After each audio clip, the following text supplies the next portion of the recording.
Bienvenidos a la mejor asesoría educativa. En esta oportunidad desarrollaré una de las cápsulas de conocimiento de nuestro canal, en esta ocasión en el área de la termodinámica. Se me ha hecho la siguiente consulta: ¿las fórmulas de procesos y estados son iguales para un gas ideal? Para responder a esta inquietud, resolvamos el siguiente ejercicio. Un mol de un gas ideal con índice adiabático igual a 5/3 sufre una expansión adiabática desde una presión de 6 atmósferas y una temperatura de 50 grados centígrados hasta una presión de 4 atmósferas.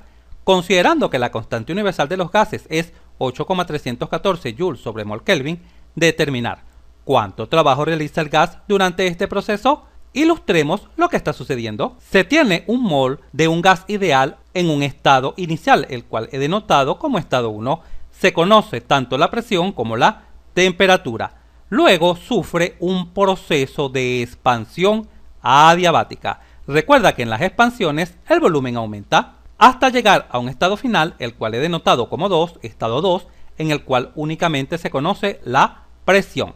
Se nos proporciona el índice adiabático y la constante universal de los gases. Así, con esta información se solicita el trabajo realizado en este proceso, en el proceso de 1 a 2. Comencemos a dar respuesta al presente ejercicio. Pon mucha, pero mucha atención a la diferencia en cuanto a las fórmulas cuando se trabaja con un gas ideal. En particular, la diferencia entre la fórmula o ecuación de estado, PV igual MRT, y las fórmulas utilizadas para un proceso. En pantalla se ilustra esta ecuación, obsérvala acá. Esta ecuación y esta ecuación. Ambas son iguales, pero ojo, se aplican únicamente a un estado. Por ejemplo, esta primera ecuación, PV igual nRT, relaciona las variables fundamentales como lo son la presión, el volumen y la temperatura, pero para este estado, únicamente para el estado inicial. Mientras que la segunda ecuación relaciona las mismas propiedades fundamentales, presión, volumen y temperatura, pero ojo, para el estado final.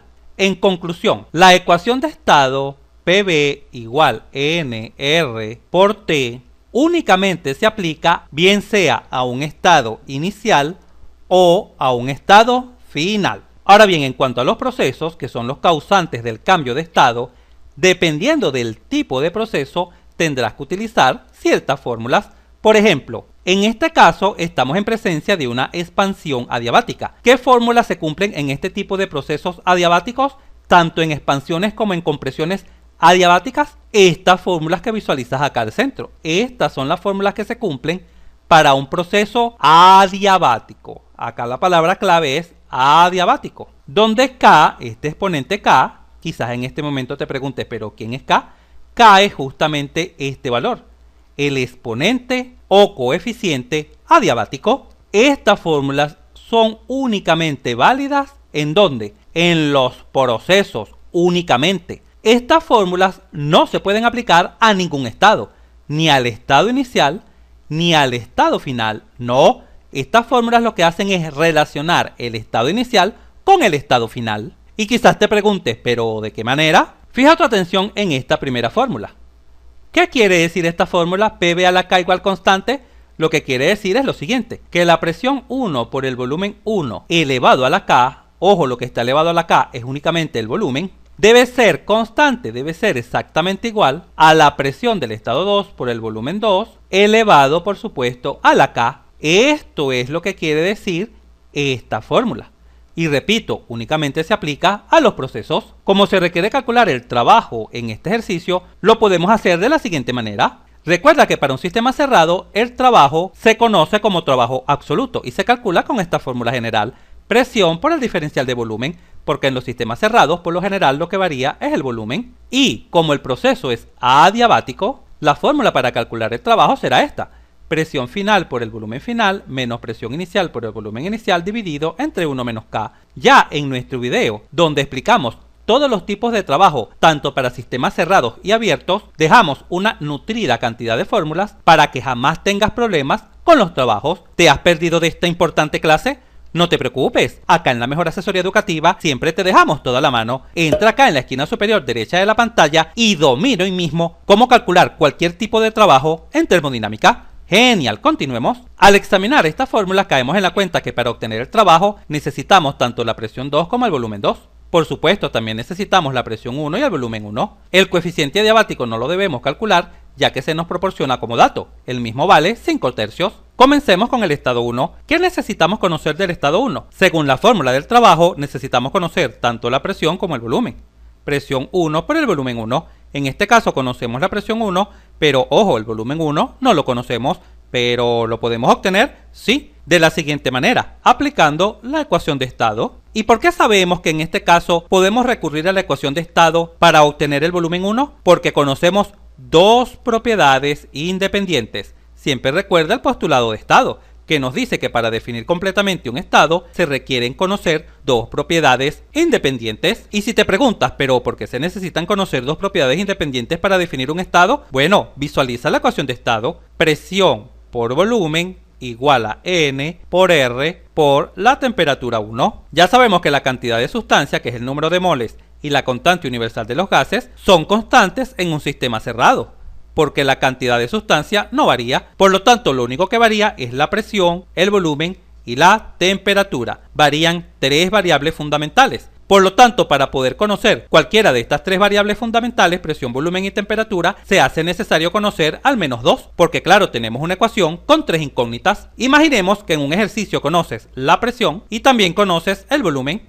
Entonces, de la ecuación de estado perfectamente puedes obtener la temperatura 1, ¿correcto? Supongamos que en otro ejercicio conoces la presión 1 y conoces la temperatura 1.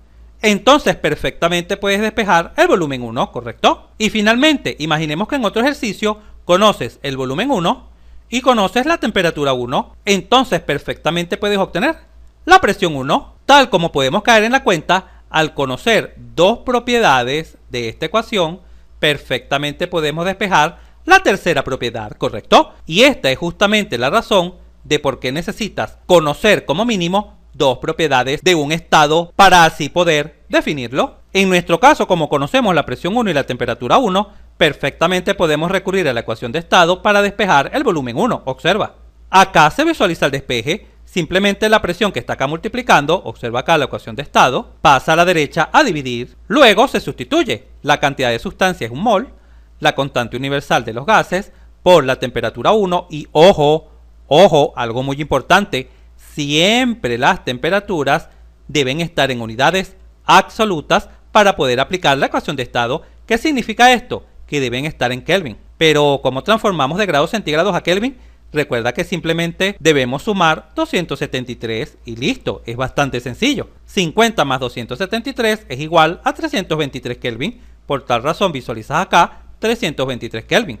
Y todo esto dividido sobre la presión 1. Pero ojo, como la presión está en atmósferas, debemos transformarlas a pascales. ¿Pero de qué forma? Con este factor de conversión. Una atmósfera equivale a 101 kilopascal. Y recuerda que pascal, vamos a colocarlo acá al lado, recuerda que pascal es newton sobre metro cuadrado, que es unidad de presión. Así, al examinar las unidades, caemos en la cuenta que mol cancela con mol, Kelvin cancela con Kelvin, atmósfera cancela con atmósfera. Y como joule, este joule que está acá, es igual a newton por metro, recuerda que joule es newton por metro, entonces este newton cancela con este newton. Por lo tanto, la unidad en que debemos expresar este resultado será el metro cuadrado por metro. Pero metro cuadrado por metro es metro cúbico. Perfecto, unidad justamente de volumen. Al efectuar esta sencilla operación en una calculadora, se obtiene que el volumen en el estado 1 toma un valor aproximado de 4,43 por 10 a la menos 3 metros cúbicos. Y listo, ya de esta manera, para obtener nuestro trabajo, conocemos las propiedades del estado 1, la presión 1 y el volumen 1. Ahora pasemos a obtener la presión 2 y el volumen 2. ¿Conocemos la presión 2? Sí, es dato, obsérvala acá. Perfectamente se conoce, pero el volumen 2 no lo conocemos. Ahora bien, ¿cuántas propiedades conocemos del estado final? Una sola, mira, conocemos una sola. Y si conocemos una sola, observa acá la ecuación de estado, si conocemos únicamente la presión, no podemos conocer el volumen 2, ¿correcto? ¿Por qué? Porque tampoco conocemos la temperatura. En conclusión, no podemos recurrir a la ecuación de estado para obtener el volumen 2. Entonces, ¿qué debemos hacer? Lo que debes hacer en este tipo de situaciones es fijar tu atención en las fórmulas de los procesos, las fórmulas que relacionan el estado 1 con el estado 2. Sabemos que en un proceso adiabático se cumple esta fórmula. Al examinarla caemos en la cuenta que ya conocemos la presión 1, conocemos el volumen 1 y por supuesto también conocemos la presión 2 y el coeficiente o exponente adiabático también es conocido.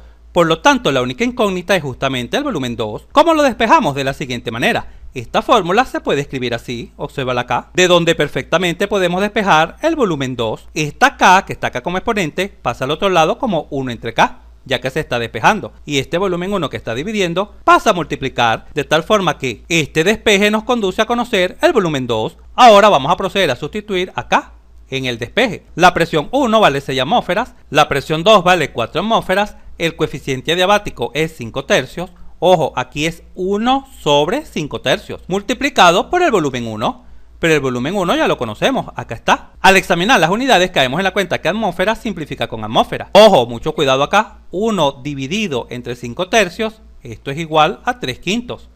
El exponente sería 3 quintos. Mucho cuidado con este detalle. Al efectuar esta sencilla operación en una calculadora, se obtiene que el volumen 2 es 5,65 por 10 a la menos 3 metros cúbicos. Obsérvese cómo efectivamente el volumen 2 es mayor que el volumen 1, porque claro, se trata de una expansión. Ahora que ya conocemos todas las propiedades que necesitamos para obtener nuestro trabajo, simplemente sustituimos la presión 2 por el volumen 2 menos la presión 1 por el volumen 1, por supuesto dividido sobre 1 menos K. Al efectuar esta sencilla operación en una calculadora, se obtiene que nuestro trabajo es igual a 5,97 por 10 a la menos 3 atmósferas por metro cúbico. Pero ojo, la unidad de trabajo por lo general es el joule. Más específicamente lo expresamos en kilojoule, ¿correcto? Y recuerda que joule es newton por metro. No se acostumbra a expresarlo en atmósferas por metro cúbico. Y entonces, ¿cómo lo podemos transformar? De la siguiente manera, obsérvalo acá. Recordemos que una atmósfera equivale a 101 kilopascal y por supuesto pascal es newton dividido sobre metro cuadrado. Así, al examinar las unidades caemos en la cuenta que atmósfera simplifica con atmósfera y metro cúbico simplifica con metro cuadrado, quedando un solo metro acá en el numerador. Y por supuesto ya sabemos que newton por metro es joule y con esta K quedaría en kilojoule, de tal forma que al multiplicar este valor por 101 se obtiene que nuestro trabajo en kilojoule es de aproximadamente 0,6 kilojoule. Obsérvese que este trabajo es positivo y por supuesto debe ser positivo porque se trata de una expansión. Genial. Si este video te fue útil, suscríbete a nuestro canal, así nos ayudas a crecer. Si te gustó, dale un like y si conoces a alguien, algún compañero, amigo o familiar que le pueda servir esta información, por favor compártela y continúa aprendiendo de forma rápida y fácil sobre este tema mirando este video para que veas cómo entenderás mucho más este punto.